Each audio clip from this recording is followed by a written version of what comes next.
Ауыл ел бесігі партиялық жобасының аясында Шыңғырлау ауданында волейболдан аудандық чемпионат өткізілді.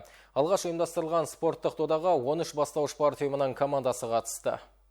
Бұқаралық спортты дамыту Нұр Отан партиясы төрағасы Нұрсұлтан Назарбаевтың тапсырмасы. Сондықтан спорттық нысандар мен алаңдарды салу, көпшілік жарыстар өткізу партия жұмысының бір бағыты. Кезекті жарысқа ауданның барлық округінен 60-тан астам адам қатысты. Дода спортпен шұғылдануға шақыру ғана емес, қатысушылар арасындағы достық, мәдени, ұлтаралық қарым-қатынастарды нығайтуға бағытталды. Жарыс нәтижесінде бас жүлдені Ақтау бастауыш партия ұйымы жеңіп алды. Сондай-ақ үздік ойыншы, үздік қорғаушы, үздік шабуылшы сияқты бірнеше аталымдар бойынша үздіктер марапатталды.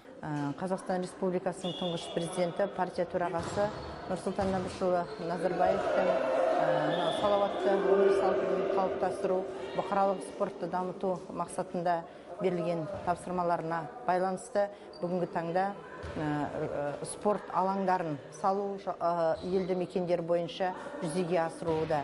Бүгінгі таңда ауданымыз бойынша да бірнеше спорт алаңдары пайдалануға берілді.